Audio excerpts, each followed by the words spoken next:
Welcome to the Good Faith Podcast. I'm your host, Curtis Chang, and the Good Faith Podcast is a production of Redeeming Babel, and it's where friends who follow Jesus help each other make sense of the world. And the topic that we're going to be covering over the next two episodes is a part of the world that's really hard to make sense of, and that's on the topic of guns and gun violence. I wanted to spend two episodes on this because I personally find it such a struggle to make sense of this topic. I find that gun and gun violence assaults not just the bodies of its victims, but in a sense, it assaults our moral sensibilities. And I find in myself a desire sometimes to just avert my eyes from the entire issue, precisely because I struggle so hard to make any meaning or any sense of it. And yet we have weekends like this past weekend of the weekend of Juneteenth. I'm recording this right after this weekend of the Juneteenth. And in California, we had, for example, one person killed in San Diego during a Juneteenth celebration. We had 8 injured in a gunfire at a house party in Carson. In Madera County, we had a father and son both killed in 2 linked shootings. Even along the San Francisco Wharf, we had a shootout breakout between cars traveling for a mile along the San Francisco Wharf. But this wasn't isolated only to California, to my home state. Shootings grabbed headlines in at least 7 states this past weekend in what is supposed to be the celebratory weekend of fathers and freedom of the Juneteenth. In fact, we had 12 people die in shootings from Friday to Sunday, from Pennsylvania to Idaho, dozens wounded, some critically. How do we make sense of all of this? We're going to take 2 episodes, and the first episode for this week is I'm actually going to replay a Good Faith classic where David and I, in the past, we actually tried to tackle the topic of gun culture. Now, let me be clear that gun violence and gun culture are not the same thing. They're not the same thing. We are uniformly opposed to gun violence. Gun culture is a sociological reality that we're trying to make sense of. And David and I are trying to do this. And the reason why I do this is because I think it sets the background, it sets the terms for understanding the whole topic of guns and the gun violence that results from that. We have to understand something about the underlying culture. So that's why we're doing that this week. And then next week, we'll talk about creative Christian responses to gun violence and why perhaps that's something that we can't actually make sense of, perhaps, but actually are called to something even more creative. So that's next week. But this week, we're talking about making sense of gun culture. And the other reason why I wanted to replay this Good Faith Classic is in addition to setting the terms, setting the context for understanding gun violence, it's also, I hope, modeling what I believe will be an important point that we're going to be making here on Good Faith as part of our larger effort on the after party. What our project on the after party is trying to develop, model, and to persuade Christians to adopt a more Christ-centered approach to politics.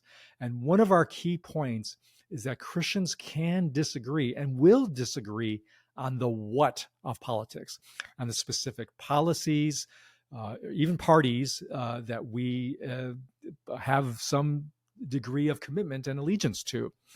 But that our highest allegiance to Jesus then has to especially be around the how.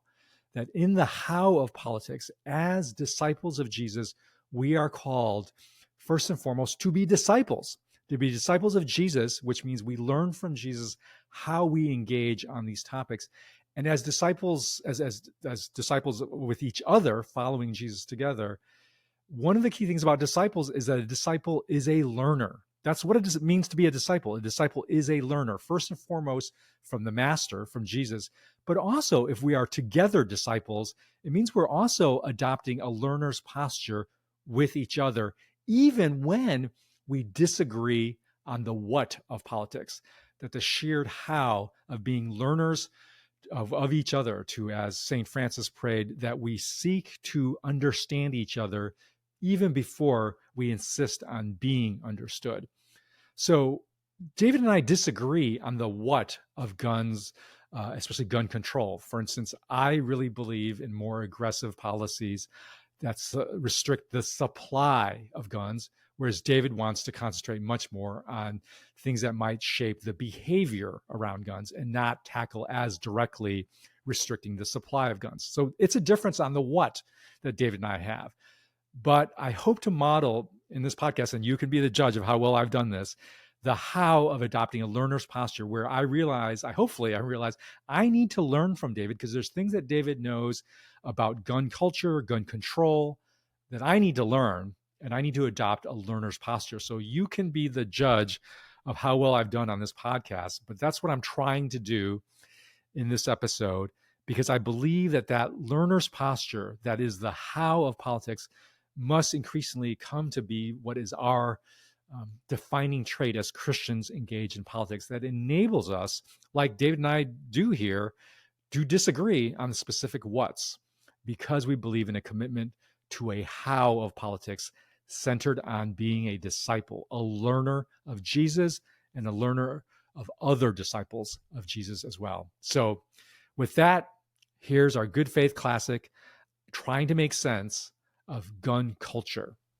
Welcome to the Good Faith Podcast. I'm David French with Curtis Chang, and we're going to dive into a interesting and touchy and difficult subject today. We're going to dive into gun violence and gun control, and not so much from a standpoint of what is the Christian position on gun violence, well, against, or what is the Christian position on gun control, but more from a standpoint of how do we approach the conversation?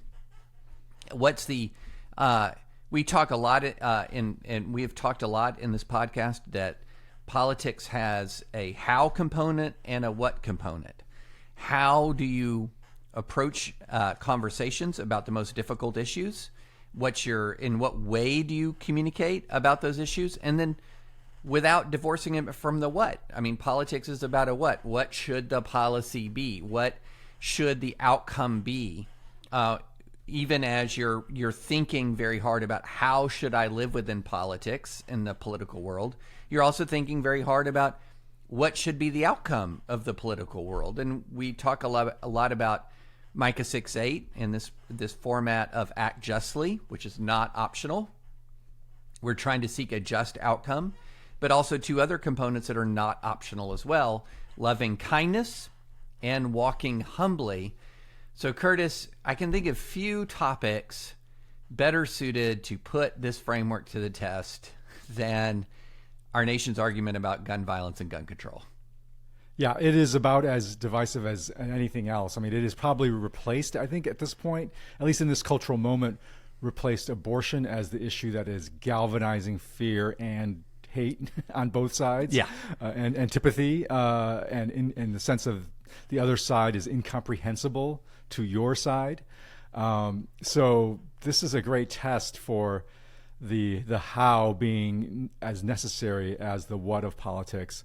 And I have to just say, I think I'm going to have to major on trying to think about the how, because on the what, it is a complex issue. It's not one that I think I'm a particular expert on, but I do think we have to. I think we have to at least try and explore and maybe even model here sort of how do you talk about this. And one of the things that we've talked about in the past is that the conversation, both in politics and in personal relationships, goes off the rails very quickly if you immediately adopt a us versus them framework with a them is out to get us, right?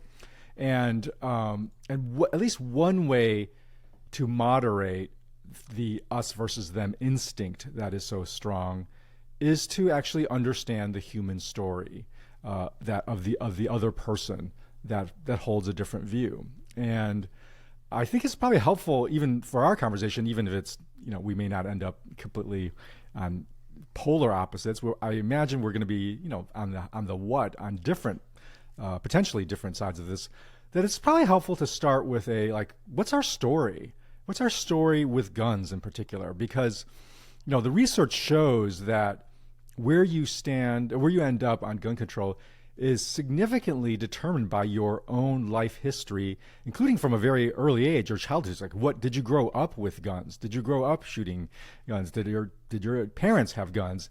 Ends up being a pretty strong predictor of where you are on guns. So I almost feel like a helpful first step, if you're going to talk about guns, is just to declare, hey, what's my own personal narrative relative to guns? What's my relationship to guns like? So I could start, and then I'd actually like to hear yours, because I think we're going to have two different stories here. We might. So I grew up in an immigrant culture. It is not a gun culture. The whole, the instrument that would have been held up as something close to a revered object to be passed down from one generation to another was not guns. It was like musical instruments.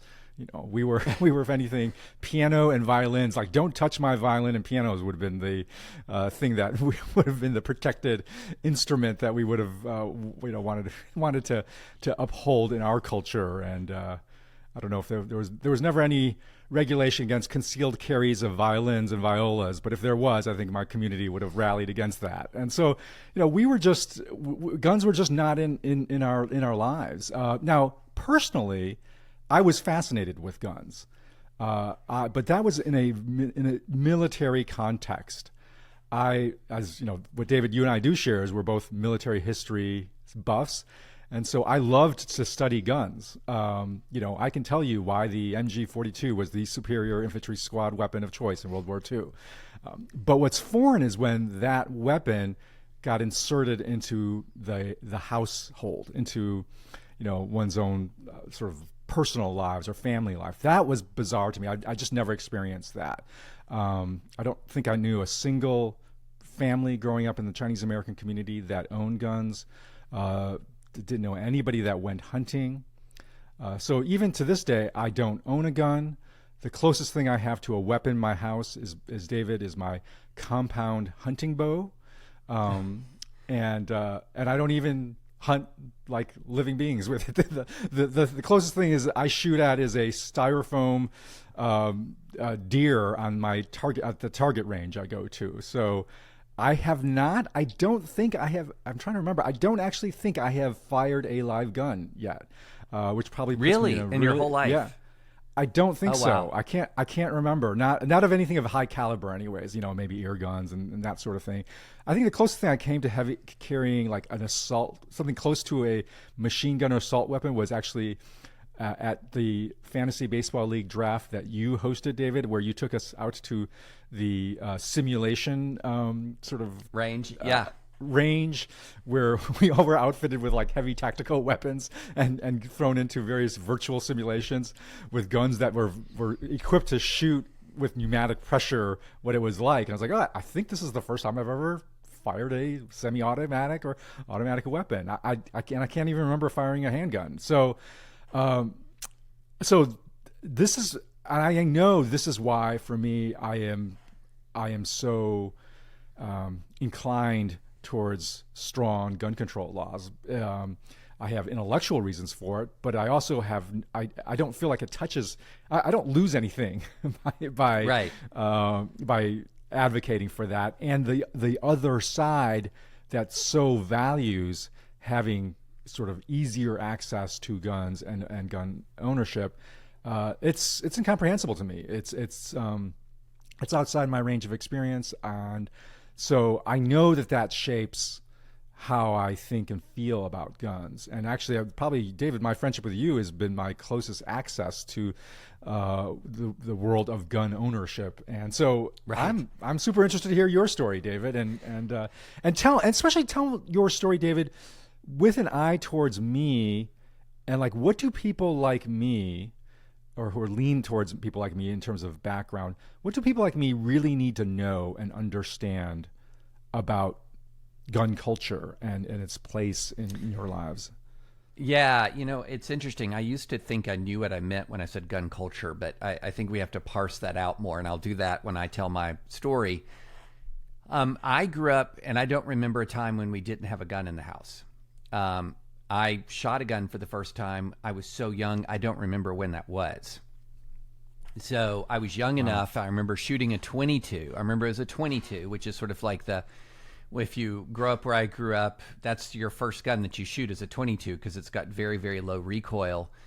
And I remember shooting a 22. I literally don't remember when that was. It was young elementary school. Wow. So with your dad? So no, a friend. I went out with a friend. And that was no big deal. Like, you're going out with a friend and you're going to shoot guns. No big deal, right? And so there's never a time that I can remember where we didn't have a gun in the house. I don't remember the time before I have memories of being a kindergartner, first grader or whatever, but from the point where you're sort of more fully formed as a person, I don't remember a time where I didn't shoot guns.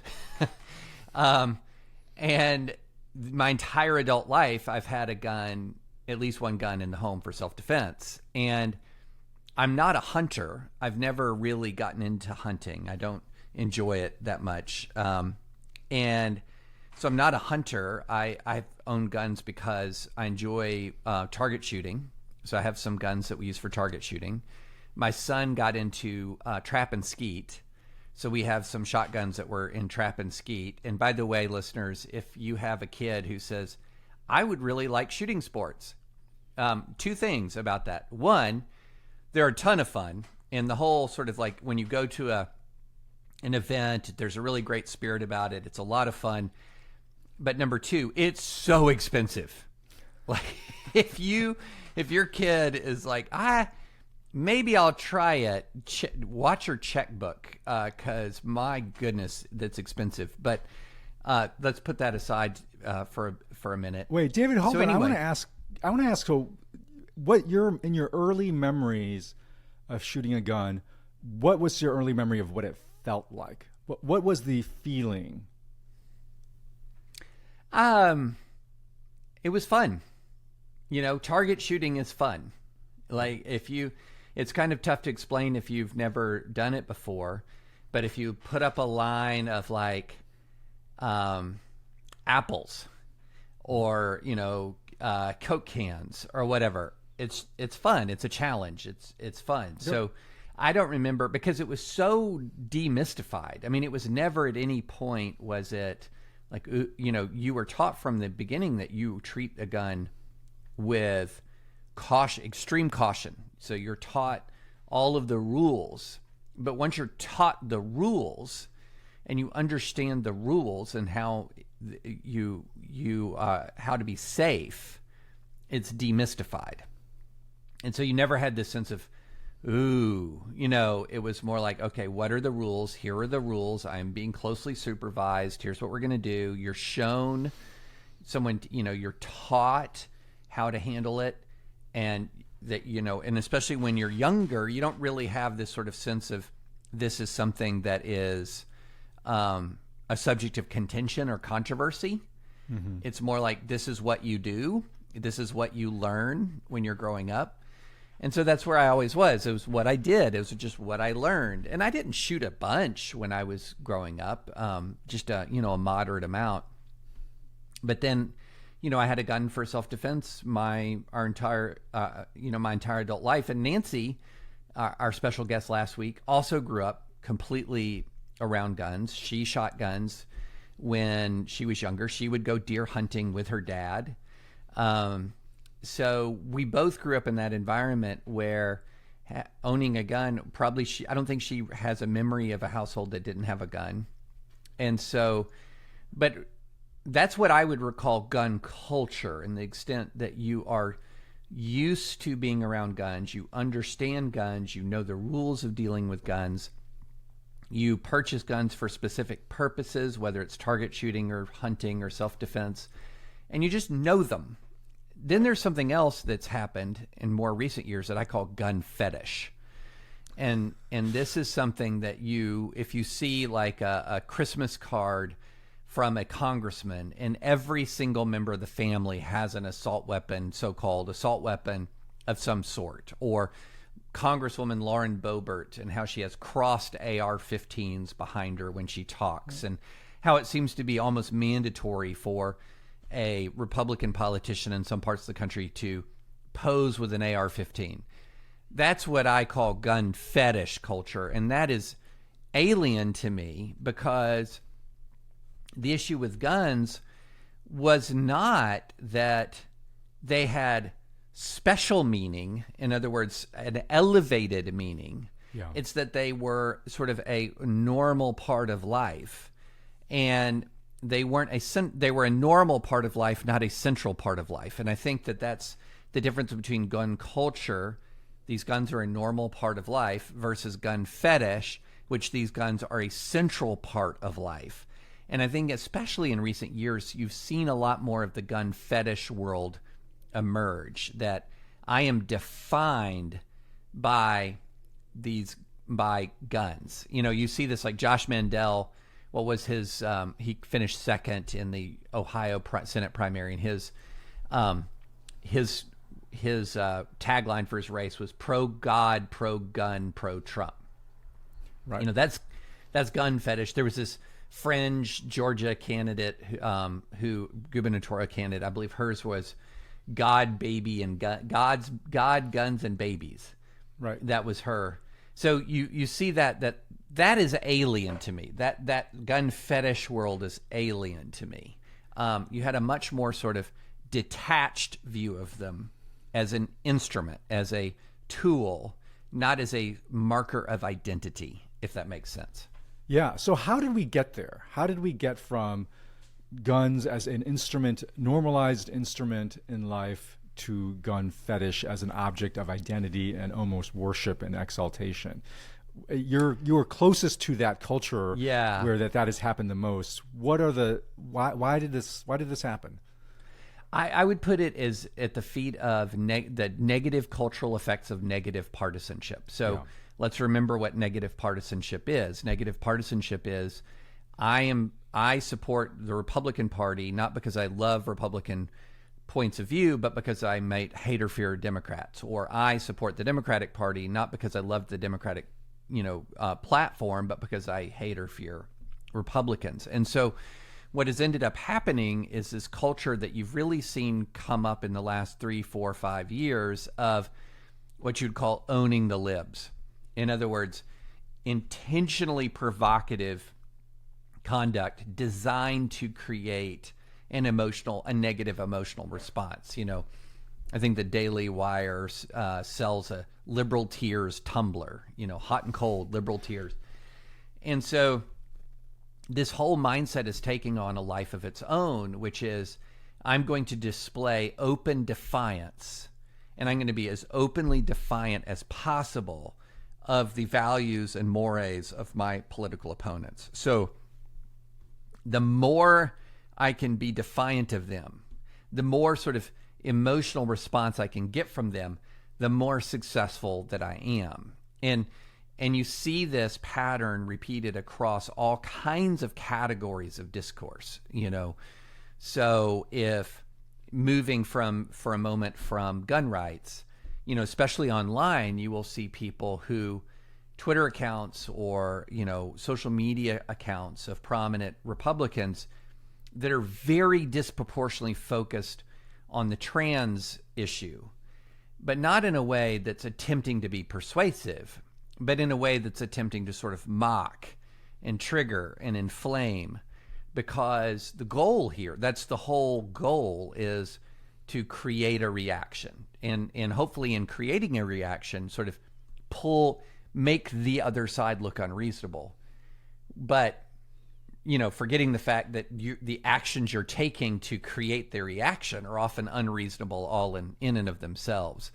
So that's, I think, the root of the gun fetish movement. And there's always been, collectors and things like that. I'm not talking about that. But sort of this gun fetish, open defiance, I'm going to carry where I want to carry, and I don't care how it makes you feel. A lot of that's rooted in negative partisanship. And how much, David, where does it break down in say, in the South, in a typical community like in Tennessee, folks who are in the gun fetish camp versus people who simply are in the kind of guns are part of our culture camp? What's the breakdown? The vast majority. So I would put it all. almost every political phenomenon tends to break down in the same way, which is you're going to have a minority of people who exercise a disproportionate public presence because they're super dedicated to the issue. So they're going to fill the void. Whereas you have a majority of people who, when push comes to shove, they or might be opposed to X or Y gun control measure, but it's not a central part of their lives. So they're not asserting themselves into the public square to say, no, this gun fetishism doesn't stand for us. They're just not talking about it. They have a gun or they have two or whatever, and maybe they even conceal carry a gun, but they just don't talk about it. So what ends up happening is it creates this vacuum, as it is on, you can just name the issue. There's a vacuum of people that is immediately filled with the people who really care. So when you have that, it often begins to feel like, well, everyone in Tennessee is like in love with an AR-15, when the fact of the matter is it's only a small fraction of people who even possess those kinds of weapons who are out there putting them in front of everybody and, aggressive about it. Well, it explains the puzzling, fact of American politics where you actually have a majority of Americans, including most Republicans, who favor things like background check, red flag laws, restrictions on assault weapons. And yet those things seem to be politically infeasible.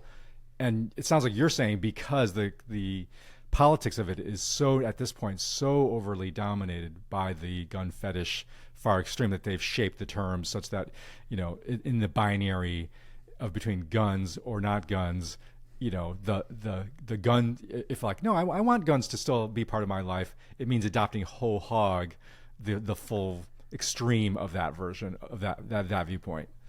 Yeah, I think be careful with issue polling around guns, because what's interesting is the actual real world voting results often do not mirror issue polling at all.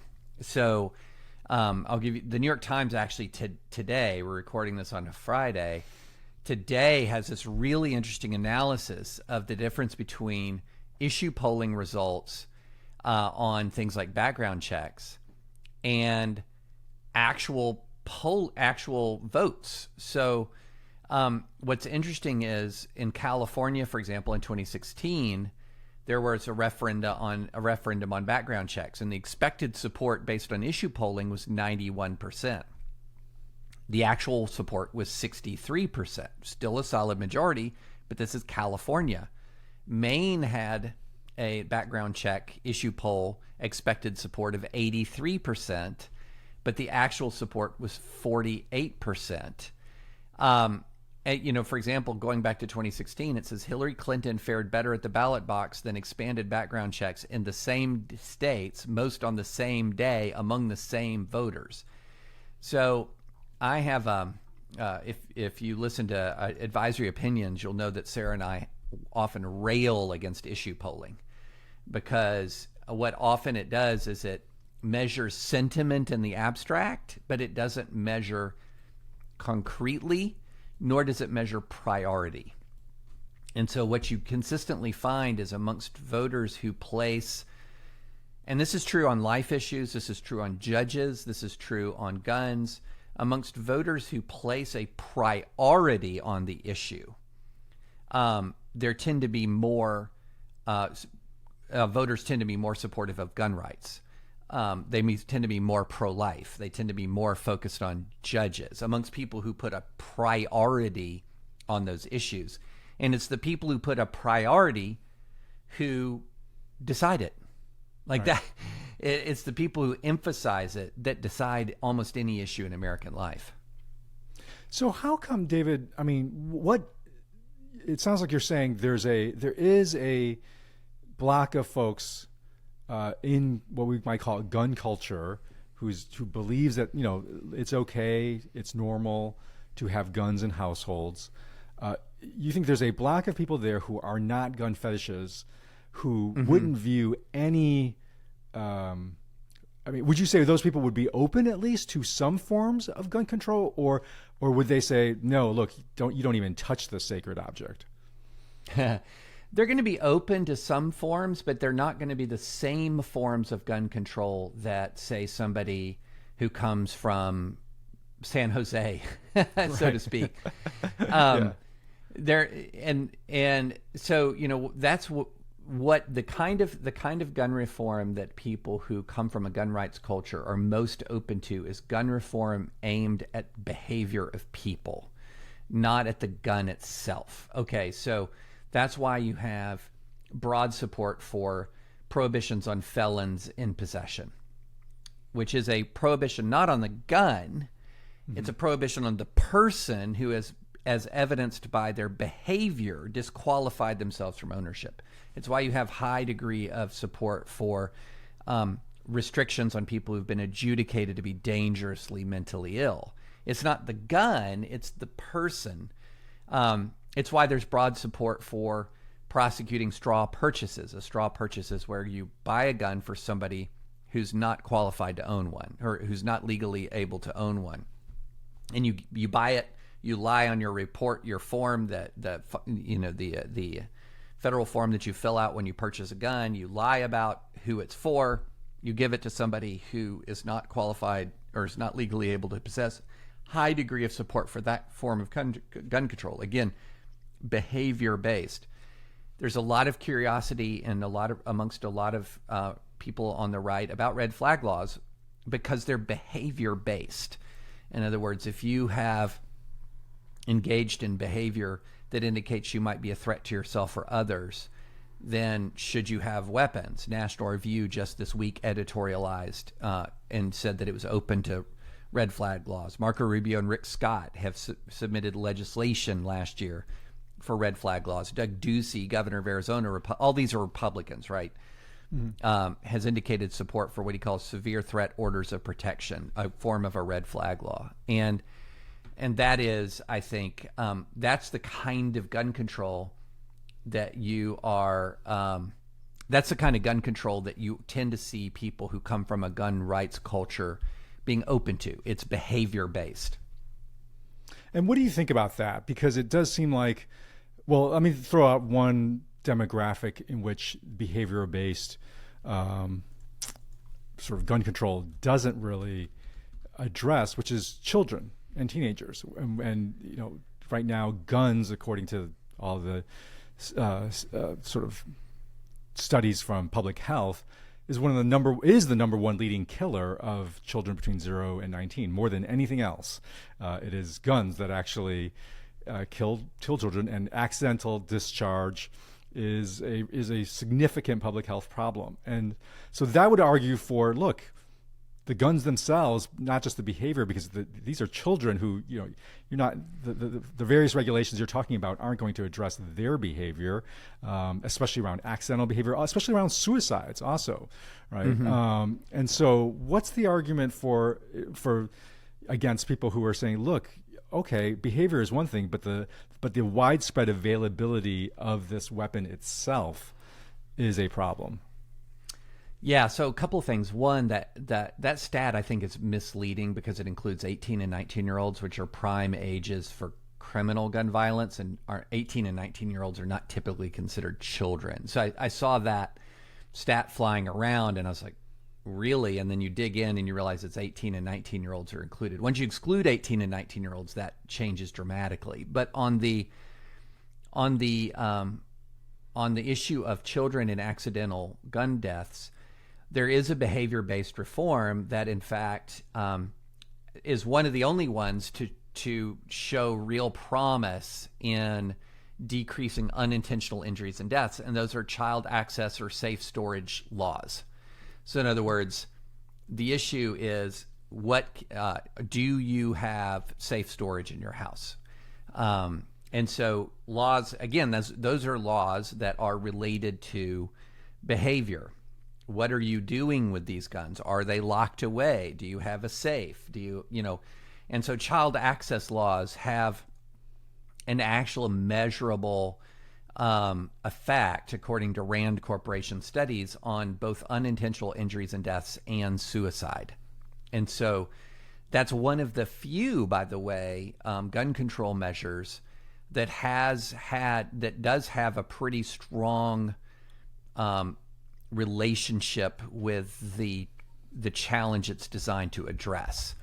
In other words, if you look at various rigorous studies, you'll see that child access prevention laws do actually make a difference for suicide and unintentional deaths. But again, that's a behavior-based sort of reform that an awful lot of people are going to get on board with, even if they are broadly supportive of gun rights.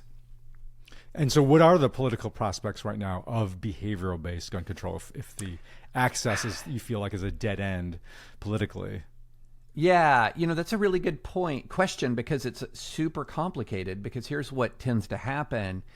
What tends to happen is you'll have a terrible event occur, and there will be there are two sides to the debate. One immediately tends to go into any sort of debate about gun violence with a sort of what you would call sort of the standard menu of policy proposals: background checks, assault weapons bans, magazine capacity bans.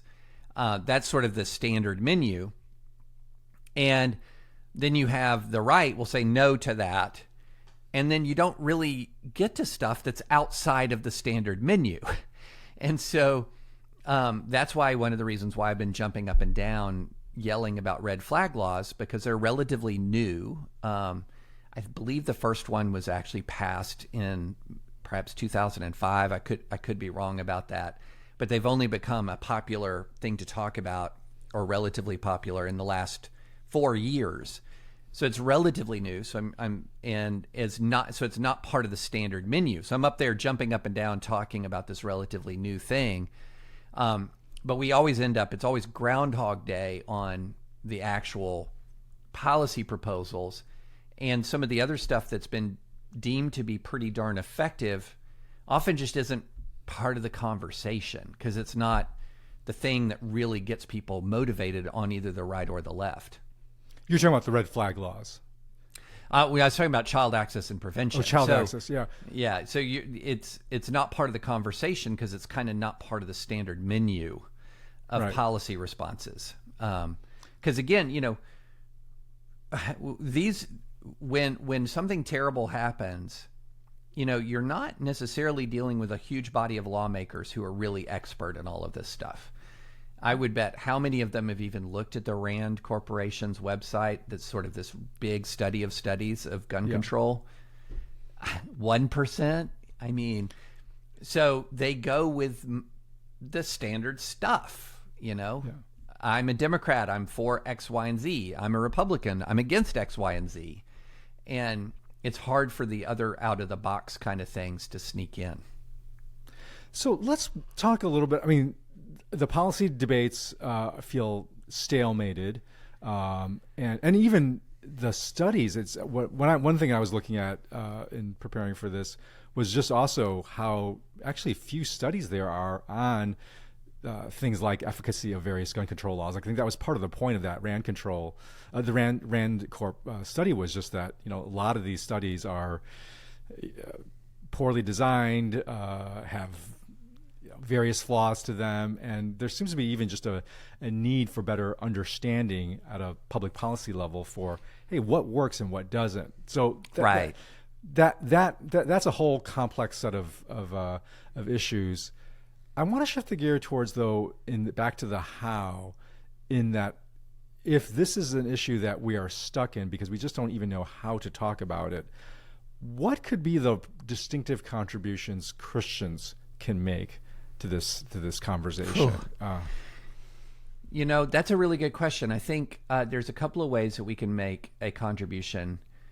Values and approach. So what are the values with which you're approaching this? What are some of the underlying values here with which you're approaching the debate? Protection of innocent life, for example, is a very high value. That is a very pro-life value. That is a value that's all through Scripture. Protection of innocent life is a high value. And then at the same time, also, if we're walking in to this debate humbly as we should, a recognition of complexity. So we need to be recognizing complexity. We need to put a high value on innocent life. And, we should be extraordinarily open to information or arguments that might contradict our pre-existing biases. A person who grew up without guns, who doesn't understand guns at all, should be quite open to hear from somebody, for example, and this is something I wrote for The Atlantic, and I'll just read you. It's not been edited yet, but here's I wish the gun debate included more voices of people who have faced threats to their lives without the wealth and resources to employ armed security guards. So we need to be open to hearing a wide variety of voices in the debate, against filtering them through a sort of a background understanding of what a high value we're going to place on human life throughout this entire process. And so I think that's an incredibly important way to approach it. But this is also something that is this is an issue that is not easily susceptible to an argument that this, Curtis, is the Christian position on the issues. And you can understand why when we start to peel back some of the complexities here as to why that might be, because a lot of the sort of shorthand sloganeering that you hear turns out to be just really wrong. And a lot of what we feel like in our bones has to be right isn't necessarily right. And so that's what makes this a really tough kind of debate to have, where it gets really difficult to pull down to the first order. Okay, just Curtis and David, cut to the chase. What's the Christian position here? Right. Well, I don't know. I've got my position. I'm not ever going to say it is, and it's based on my Christian values, but I'm never going to say this is the Christian position. Right. But let's play that out for a moment. Like, I think my instinctive, I totally agree with you in terms of the complexity of this issue, the need to recognize that complexity, and I think the need to listen to the other that you're going to tend to view as incomprehensible. And again, I found that to be helpful. There still is in me this instinctive reaction that's like, look, why do we need assault weapons in this world? Why do private citizens need to have access to that? Why can't we just ban assault weapons, high capacity, cartridges? It serves no purpose. There's other ways to protect innocent lives other than giving people access to these weapons. Start with that just simple policy proposal. Why? What greater complexity do I need to grasp from believing that that's a common sense and like a biblically mandated or biblically encouraged, at least, position to protect innocent lives, to put the priority on protecting innocent lives? Well, one of the things we have to do is we have to cut through some language here. So the phrase assault weapons is inherently loaded to begin with. Mm-hmm. If you're going to say, are weapons of war, in other words, like the weapon I carried in Iraq, is that available on the marketplace? No, it is not. Okay. Now, I possess a version of what I carried in Iraq, but it is not what I carried in Iraq. It has no capacity for fully automatic gunfire. So what I carried in Iraq had 3 settings: safe, single shot, in other words, semi-auto, safe, semi, and burst. So I could, on the gun I carried in Iraq, it could fire 3-round bursts, and as well as semi-automatic. And semi-automatic, for people who don't know, is firing every time you pull the trigger.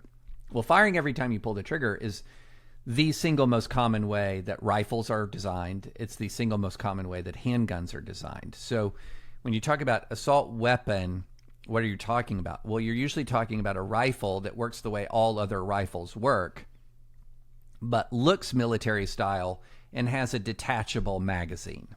Okay. Now, well, that's, again, the way most rifles are, is they have a detachable magazine. So then you say, well, what about the magazine size? Okay, got it. Well,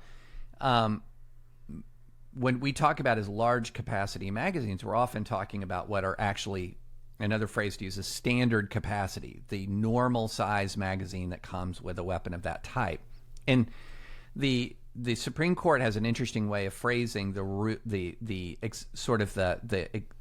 nature of weapons that are encompassed by the Second Amendment. And it's guns in common use for a lawful purpose. Okay? You don't get more common than the AR-15. Or it's hard to find. It's the most common rifle in circulation in the United States, period. The estimate is around 20 million of them in circulation. And so, what rifles do is they actually kill fewer people per year in gun deaths than fists. More people are beaten to death than are killed by rifles in the U.S., murdered by rifles. So it's not commonly used for criminal purposes. It's extremely commonly used for lawful purposes. Same with semi-automatic handguns. And so what value does here exist? What is the underlying value that, say, for example, the Second Amendment exists to protect? And the underlying value is the right of self-defense and the defense of others. That's the underlying value. And the way I've put it to people is that value is only protected if it's protected in a meaningful way. And the way I've put it is against foreseeable threats. And it's no secret my family has been under threat off and on for 7 solid years. And if I think about what is the threat that I will face, what is the threat that I will face? It is a threat of a gun that's in common use. What are the guns that are in common use? They're semi-automatic firearms. That's the gun that's in common use. And so I think anytime you're talking about restricting a gun that's in common use for a lawful purpose, what you're talking about is restricting for law-abiding people the weapon, a weapon that would be the equivalent of what they will almost certainly face if they ever face a threat to their lives. And so I'm fully on board with banning or sharply limiting weapons that are of not common use for lawful purposes. So very large capacity magazines like were used in the Aurora mass shooting, or fully automatic weapons or things like that. They're not in common use for a lawful purpose. They should be heavily, heavily regulated. But if a gun is in a common use for a lawful purpose, then the problem that you have is if you restrict it for the law-abiding, you're not doing really anything to restrict it for the criminal class, because what we know is they don't obtain their guns lawfully. Mass shooters are a separate category. We can deal with that. But people who use guns to commit violent crime are obtaining weapons unlawfully, overwhelmingly. And so the restrictions on lawful purchase don't necessarily implicate what you're going to face with a criminal. And then if you look at the RAND study of studies, there's not a lot of evidence that these kinds of things make a difference to the underlying challenge they're trying to address. But David, I hear what you're saying there. It strikes me that it feels a little bit like you're saying, look, because there's a lot of guns out there that could do a lot of damage, I need to have a lot of guns out there that could do an equivalent level of damage.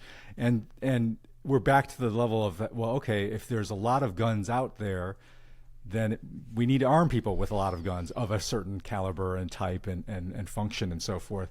But doesn't this put the conversation back to, well, why don't we just try to get less guns out there? Like, actually, you can't get around the fact that, just focusing on behavior and not trying to limit the availability of guns, that has to be considered as part of the solution, because even why you're saying why you might need a gun is because there's a lot of other guns in circulation. So shouldn't we be attacking this both from behavior and both from availability? That's not precisely. So, for example, it's not just a lot of guns. It's that criminals have guns.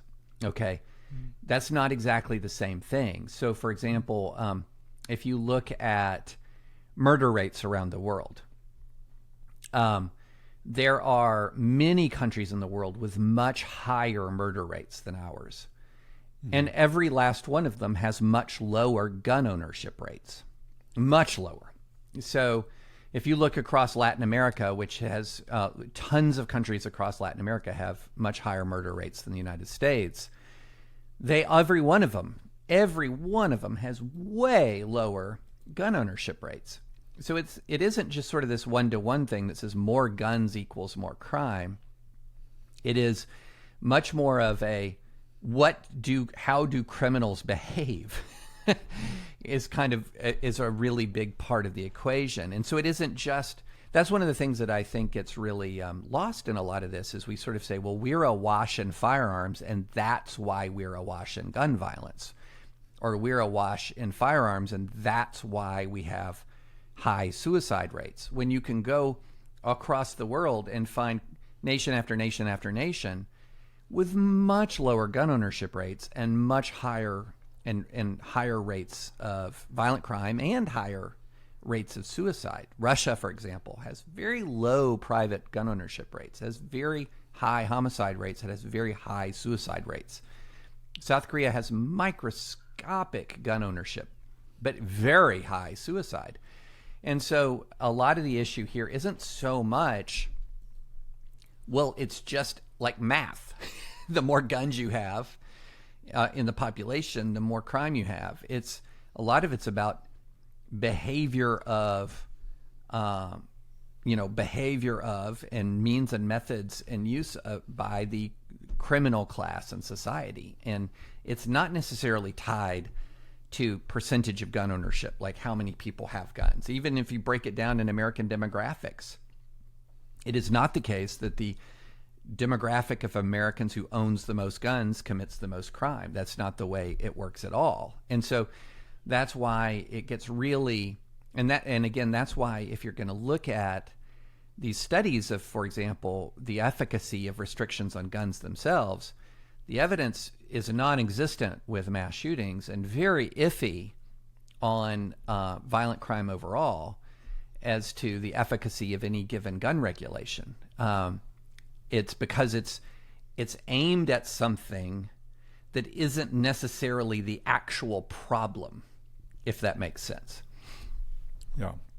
Well, it seems like what you were saying is the best argument for limited sort of gun control, or limiting the kind of gun control efforts and making at least guns available in some meaningful way is self-defense. So speak a little bit to how much are guns actually used in self-defense? Because the studies I'm saying, and there's some debate on this topic. Huge like debate. How do you measure it, right? So on the one end, you've got something from Harvard Injury Control Research Center saying only 1% of people who are crime victims claim to have used a gun to protect themselves. I think from the you're going to find a larger number from the pro-gun voice. Can you help us parse through, just in reality, how much is guns actually used to protect innocent lives in self-defense? The short answer is it's actually impossible to know. And I'll explain to you why it's impossible to know. Yeah. The reason why it's impossible, now you can measure things like justifiable homicides. In other words, when somebody is actually shot and killed in self-defense, or you can, or shot and wounded, you can actually track that somebody is injured or hurt or injured or killed in a shooting, and then there's an adjudication process that determines whether or not that's justifiable homicide. We can know that, and that's a really low number. What you cannot possibly know is how many. The most common use of a gun in self-defense is not firing it at all, it's brandishing it. It's the knowledge that somebody has a gun, by display or otherwise, that deters an individual from engaging in criminal activity. So that's a number. You can do surveys and you can try to extrapolate. But it's very difficult to know. So we know the number is much larger than the number of justifiable homicides, but there's also a number that you don't have any idea. So when we got under threat, when the first time we got under threat, we did something. We put out on social media that Nancy had received some advanced training in handgun use. We put out on social media that we have certain kinds of guns. And we did that very intentionally because we wanted people who were threatening us via social media to know that we were not a soft target. Now, does that count as a defensive gun use? Not by any normal standard of what that would count as a defensive gun use. Did that have any effect at deterring anybody? Maybe. I don't know. How would you possibly measure that? So there's a huge argument over this. You know, on the one hand, people are saying, well, if you go by brandishing or knowledge, just a gun is a deterrent analysis of defensive gun use. It might be hundreds of thousands of times per year. If you go by the time when a gun was actually fired in anger against an intruder or somebody who's attacking you, then the number diminishes dramatically. And that's part of the reason for the argument is you have people operating in two different information universes. On the gun rights side, they're going to say, wait a minute, hundreds of thousands of times per year, guns are used in some way to deter crime. And then on the gun control side, they'll say, well, I'm looking at the justifiable homicide stats, and it's incredibly low. So what are you talking about? You're paranoid. You're not going to use this gun to defend yourself. The odds of you using this gun to defend yourself are microscopic. So the answer is we don't know. That's a long way of saying we don't know.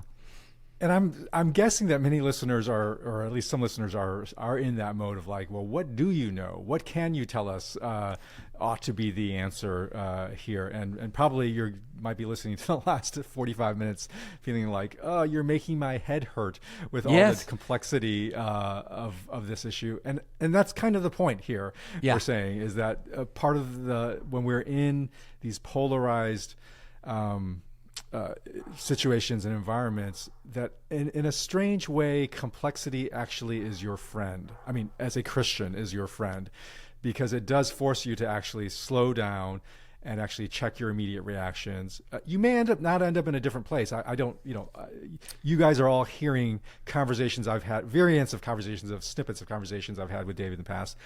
He hasn't really actually changed my mind fundamentally. I'm still pretty pro gun control, and I think we need more of it, and I think access to it really matters. But everything that David's saying actually causes me to like, well, okay, this is not a simplistic us versus them. Us is right, them is automatically wrong. And we're trying to replicate something of that experience for our listeners, as potentially frustrating as it may be for people who just want to be right. It's incredibly frustrating. So this is, I wrote this piece for The Atlantic. It's going to go up later today, called "The Reality of Mass Shootings is More Depressing Than You Think," which is a bold claim because it's pretty depressing, but it's more depressing than you think. And we often operate with one scenario that we approach the debate when the other scenario is true. Here's the first scenario that we operate in when we approach a lot of public policy problems, complicated ones, including this one. In the first scenario, we know there's a crisis. We know there's a solution to the crisis, yet we lack the political will to solve it, or we might have the will, but we're constantly blocked by the bad people who don't want to solve the problem. That's an enraging perspective, right? Here we have a crisis. We know what to do to stop the crisis, and you're stopping me from stopping the crisis. That is enraging to people. And if that was the truth, there'd be a lot of reason to be enraged. But it's not the truth. The truth is, and this is the argument that I make, we don't know how to solve the mass shooting problem. We don't know how to even make it better. We have some good faith ideas about how to make it better, but we don't have sufficient evidence that even these good faith ideas will work. And when you approach it from that second perspective, does that mean you don't have a policy position? Not at all. Of course you have a policy position. You have a crisis. You want to be creative in trying to figure out how to address it. You just can't leave it there, right? And just throw your hands up and say, well, I guess people have to die in mass shootings. No, you don't do that at all. But do you walk in and say, you, Curtis, because you want some enhanced gun control, are completely standing in the way of my plan, which I know will work, which is arming teachers in single entry point, which is not my plan, but let's just presume it Let's was. hope not, David. Yeah, but that's, I'm just saying this is the way these things go. Well, my plan is arming teachers in single point of entry, and your plan is something I know won't work, and you're blocking saving kids' lives.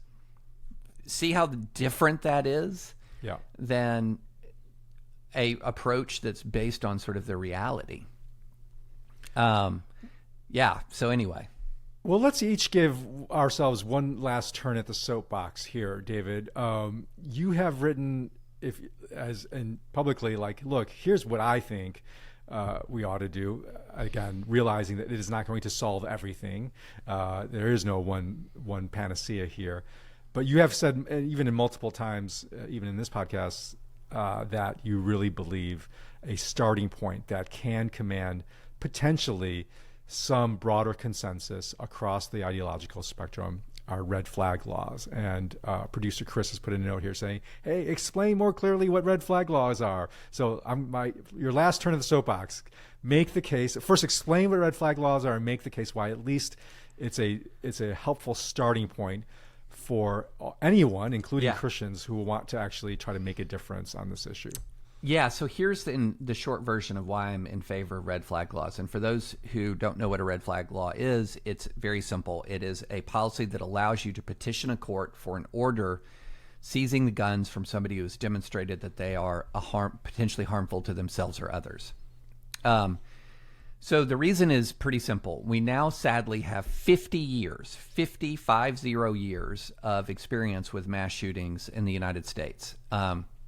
The National Institute for Justice funded a study of every mass shooting for 50 years, and found that in a majority of mass shootings, the shooter leaked their plans before the shooting. So they used a variety of weapons. Most mass shootings are not with assault weapons. Most mass shooters obtain their weapons legally. So they went through background checks and all of this. The ones who didn't obtain it legally, they often stole it from friends or family. But what we found is in the majority of cases, they leaked their plans. Now, also, we know this. We know that mass shooters tend to be, and Malcolm Gladwell laid this out brilliantly in 2015 in an article for The New Yorker. Mass shooters tend to follow a script. Why do they follow a script? Because they're engaged in mimicking behavior, imitative behavior.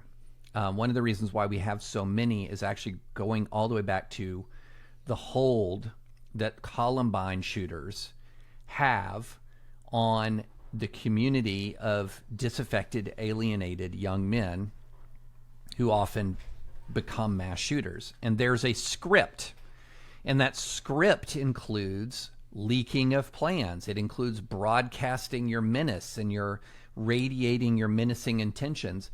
And so you have the combination of the history and the script of mass shootings that indicate that as a general rule, these guys broadcast their intentions.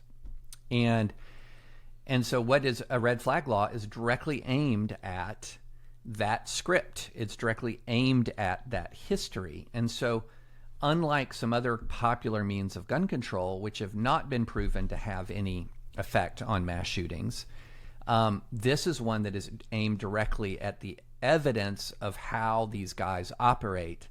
Now, we don't know that it will work.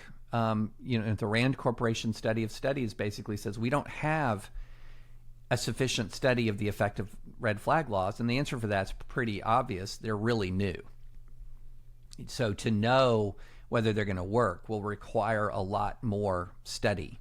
Whereas we've had a lot of experience with assault weapons bans. We've had a lot of experience with magazine capacity restrictions, with expanded background checks, with waiting periods. We've had a lot of experience with that. We have not had experience with red flag laws, but their advantage is they're aimed at behavior, and they're aimed at the actual problem, that what the evidence indicates that the actual problem, what the evidence indicates are patterns and habits related to the actual problem. So that's why I've been sort of, Jonah Goldberg, my colleague, says that I'm doing everything but walking up and down the street in a sandwich board saying enact red flag laws.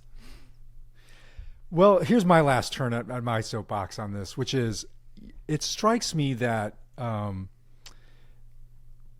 when you're talking about that gun fetish movement, which is growing in ascendancy in political power and hold over the debate, because it represents kind of, like you said, the most activated base of the Republican Party. It seems to me another word for a fetish is idolatry. That we have elevated something to its highest, almost sacred status, that it can't be touched. And that it can't be challenged anyway, even if it frankly demands sacrifice of lives. To me, that gun fetish, I see the markers of gun idolatry all over again. Now, the interesting thing about how do you respond to the presence of idolatry? I mean, there is a way of responding to it, which is to confront it head on and try to topple it head on and go after it. There's a biblical sort of model for that. But not always. And frankly, in our context, there's a sense in which you can also say that when another way you give power to an idol is by calling focusing all attention on it. Like when you focus a thing and say everything has to do with that, and in one case, whether one side is saying we must uphold it, the opposing view that says the answer is we must topple it, in some ways you're giving kind of preeminence and power and attention to that thing. And so that's why I'm actually more open to the idea that even though I still believe in limiting access to the thing itself, to the gun itself, I'm actually interested, I'm curious that maybe there's a way to respond to gun idolatry by actually taking attention away from the object itself. But like you said, I'm trying to get underneath of the behavior, going underneath the sort of human realities that are driving people to, in my overheated rhetoric, to actually bow down to that gun fetish, to bow down at that gun idolatry. And the one thing I'm really thinking about is, well, what's really driving a lot of this behavior of this sort of bowing down to the gun as the answer here is really anxiety and despair, right? So anxiety and despair, certainly despair in terms of when you look at the profile of the disaffected young males engaged in most of the mass shootings, these are lives of despair, right, that have been driven to this point. And so can we actually, as Christians, try to speak to the underlying forces and sort of cultural influences that are leading our young men to that place of despair? And anxiety. I mean, anxiety is actually the main emotional driver for people to have the need for guns. I mean, the number one cited reason is self-defense. As people are feeling insecure, it's the reason why in times of crisis, in the pandemic, anytime there's a major, even after January 6th, after George Floyd, gun ownership actually in gun purchases go up. And the reason is because people are feeling scared. They're feeling insecure, right? And so, I think, David, I'm writing a book on anxiety. And part of the reason for that is I just see anxiety as a huge driver over so many of our public policy issues. And we're debating public policy issues thinking the state or some policy out there can just solve it. And we're not addressing sort of this underlying emotional driver of anxiety and giving people in a different way to deal with their anxiety rather than seeking the solution in something like guns. And we know that anxiety is the presence of anxiety is the biggest predictor for the presence of depression and despair, which in both turns are actually the biggest driver in the largest deaths from shootings, which is suicide, using guns in suicides. And similarly, it's the anxiety that is spawning in our public discourse that causes us to not be able to even consider common sense experiments like the red flag laws, right? Because you have on this side of the pro-gun side this anxiety that any little movement towards gun control spawns this anxiety of they're out to come to get us. That this is just the first step in us and then taking away our guns and so forth. So My sense, what I guess my sort of desire, if you're pounding the drum on red flag laws, I'm trying to pound the drum on anxiety, that we need to actually mobilize our communities, our churches, to deal with this underlying epidemic of anxiety that's actually infecting all sorts of dysfunctional, dangerous behaviors, including guns. So, what do you think about that, David? Well, I think the idolatry point is really key here. And we talked earlier or last week about idols demand a sacrifice. Yeah. And that's what is so deeply alarming to me about the gun fetish movement, is that there is a gun idolatry. I do think the gun idolatry leads to behavior that is reckless and dangerous. One of those behaviors, for example, is the increased prevalence of open-carried rifles at protests. Yeah. I think this, as I've written, it escalates the menace and the threat and the danger and the likelihood of violence in public. So I think that there is an absolute need for responsible gun owners to push back against this gun fetishism, precisely because it does smack of idolatry. If you're putting in a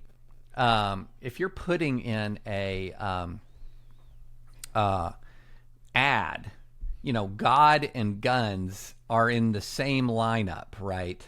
With babies. And then much less guns and Trump in the same lineup with God. Yeah. I mean, like there's that, you're radiating there's a problem there. And then what that idolatry then leads to is you're closed right to information. You're closed to argument. Look, there's a lot of people who are open to red flag laws, and then they get closed really fast when the gun fetish world moves strongly against it. Now, interestingly, you go back to 2018, Trump was for red flag laws for a hot minute. So was the NRA for a hot minute. And then, there was a backlash against it. And so, I think that idolatry point is one that is incredibly important to make. And that's what's disturbing to me. The very first piece I wrote in The Atlantic was in 2018. I wrote a piece explaining American gun culture. And I will tell you, American gun culture is different 4 years later than it was in 2018. Yeah. It is different. And it is much more moved in that fetish direction than what I recognized growing up. And I find that deeply disturbing. And here, and this is why you have to be open. There are two policies that really had a big, there were two policies that were deemed to have a big effect on deaths and unintentional deaths and suicide, or on gun deaths, okay, that had a pretty big measurable effect. Child access prevention laws had a big measurable effect on unintentional injuries and deaths and suicide. Stand your ground laws now seem to have a pretty big effect on the increase of that they may increase violent crime. There's pretty strong evidence that stand your ground laws increase violent crime. So, David, you should explain just quickly explain what is a stand your ground law. What a stand your ground law lead to more? Why do those laws actually lead to more gun violence? Yeah, well, that's a really good question as to why they lead to more violence. But in theory, it's not hard to explain. So essentially, what a stand your ground law says is that if you're in an aggressive confrontation, you have no duty to retreat. Now, there used to be a relatively common common law requirement that if you're in a deadly circumstance, that you have a duty to retreat, and you can only use deadly force to defend yourself if you had no reasonable opportunity to retreat. So stand your ground law says that if you are not the aggressor, you have no duty to retreat. And so that means that you don't have to leave the scene, even if leaving the scene is open to you. Now, you can imagine why that would increase deadly encounters in the streets. Not quite sure why it increases violent crime, but there seems to be a causative effect there, and people who are Second Amendment supporters should be open to understanding that evidence and responding accordingly.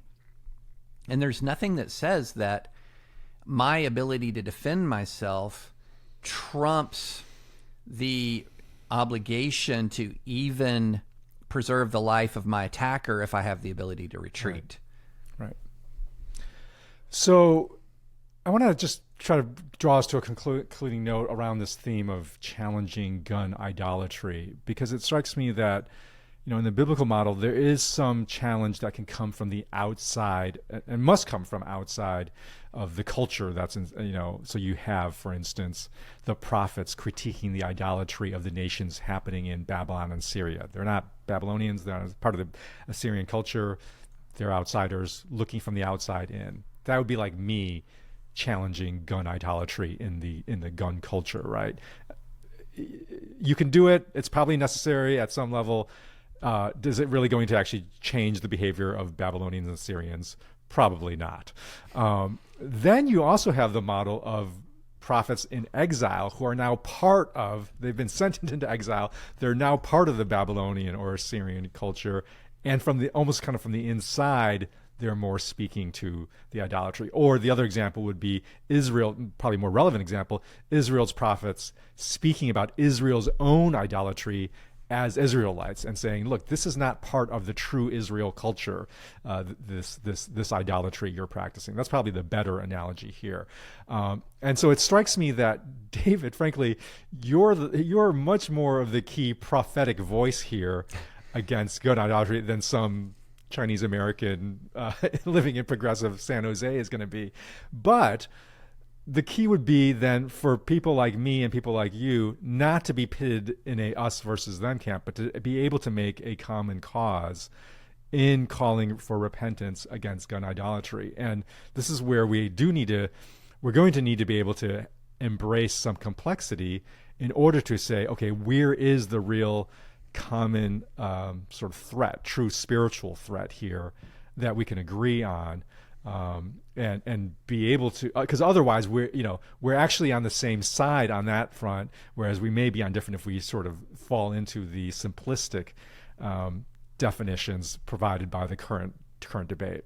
Does that make any sense? Yeah. Well, and I think it's a constant, and this is something that I think there's a constant here, and the constant is that critique is always most effective when it's internal critique, and it's always most enraging when it's internal critique because it is most effective. So, right. A person who is within the evangelical church has standing to be heard within the evangelical church if there's a problem in the church. People tune out. Someone say, there's this New York Times editorialized against Southern Baptist Convention. Right. But here's a Baptist who says we've got a problem. Now, that because of the effectiveness of the critique, that also often leaves the person who makes the critique open to extraordinary backlash because you risk being seen as the traitor, right? Yeah. And so the backlash is extraordinary because the critique can be effective. Right. And which makes it hard to mount. Well, and it seems like, and that's all sides need to be willing, all people of good faith on all sides need to be willing to take on some of that load of internal critique, right? So it strikes me, one of perhaps my callings in this issue is to speak to my progressive friends and to explain to them kind of responsible gun culture and the actual importance of guns properly for this way of life and culture that we may not understand, but we at least have to make some effort to understand the complexity and the cultural reality on the other side, while making important distinctions that we've been trying to make here. So this isn't just something that like, hey, gun owners, you need to be calling to task your fellow community members who have fallen into gun idolatry. In the same way, I need to do that with my own side, such that we're not overly simplifying things here and overly demonizing the other side.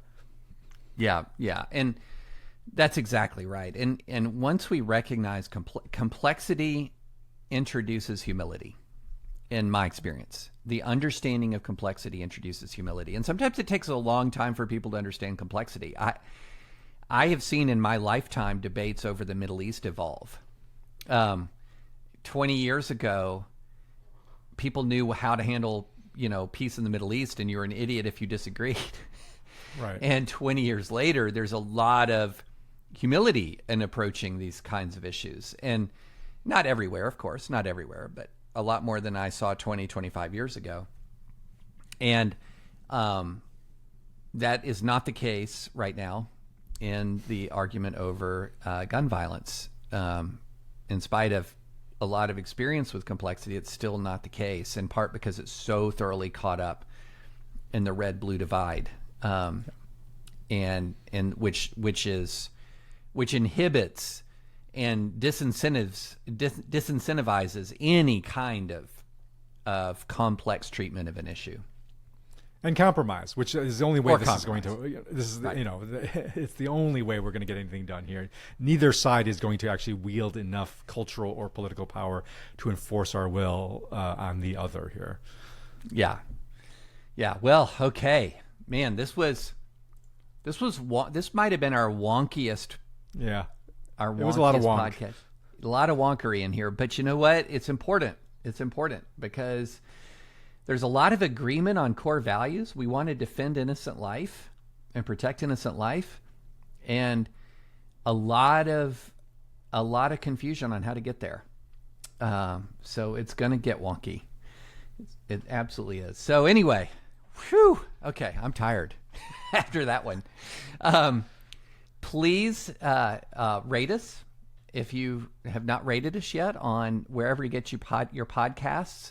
Especially on Apple Podcasts. I'd really appreciate it if you guys would give us some good reviews, please, on Apple Podcasts. Please subscribe wherever you get podcasts. Check out Curtis's work at redeemingbabel.org, my work at thedispatch.com, and we'll be back next Saturday.